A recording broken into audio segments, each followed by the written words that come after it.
Brazilian friends, today I come to talk about an urgent issue that is sparking a wave of outrage. Thousands of immigrants, victims of a state propaganda scam, sought opportunities in the United States, the so called land of freedom, an opportunity only to face persecution, deportation, and, in many cases, to be treated as criminals simply for seeking a better future through hard work.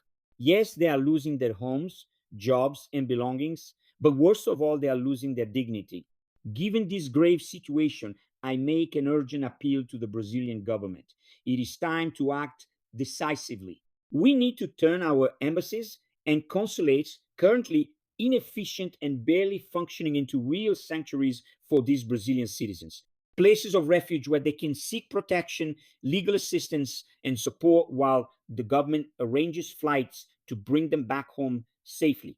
What I am proposing is that Brazil implement an emergency plan to assist our compatriots in the United States, which is no longer a safe place for any immigrant, legal or illegal.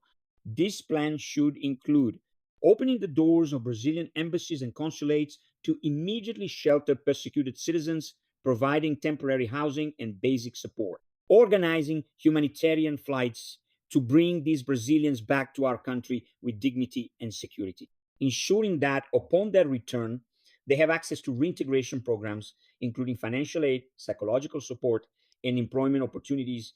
Immigrants were lured by years of deceitful propaganda from the US government, which portrayed the country as a land of opportunity, the American dream, and freedom while secretly depicting their home countries as places of oppression and hopelessness. If the US were truly the land of freedom and opportunity, why hasn't it created legal pathways to legitimize immigrants? Instead, over the years, it has systematically adopted policies of exclusion and deportation. Ironically, it's not so called communism that is seizing the hard earned belongings of workers, it is American capitalism, deporting immigrants who contributed to the country's progress through their labor. What is happening with Trump's rise to power is eerily similar to the early days of Nazi Germany, when economic failures caused by administrative incompetence were blamed on Jewish people, fueling a dangerous wave of hate. And what's worse, this neo Nazi hysteria is spreading worldwide, making it crucial that we learn from the past and act now before this political and emotional disease consumes more nations. History has already shown us the consequences of ignoring the warning sign. Back then, the world united too lately after millions had fallen victim to terror and genocide. The new Jews of this rising neo fascism are immigrants. Immigrants are not criminals, they are fathers, mothers, workers, and dreamers who believed in a better life deceived by a system that only wanted cheap labor. Brazil cannot turn its back on them. It is our duty as a nation to ensure that our citizens have a place to turn to in times of despair.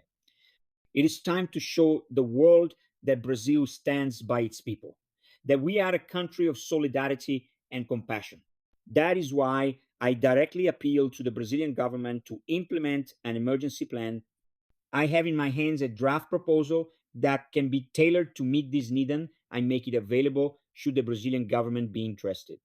As for the United States, I warn all immigrants, if you can, leave the country now. It is no longer safe for any legal or illegal Jew to the wave of hatred fueled by Trump's era. Soon we will see the consequences of losing immigrant labor. We will see what happens when there is no one left to rent homes, when tourism declines, leaving hotels, restaurants, and attractions deserted, and the entire economic supply chain starts to collapse. Let's see if Elon Musk's robots will start shopping for clothes, eating in restaurants, renting homes, or visiting theme parks. It will be both tragic and ironic to watch.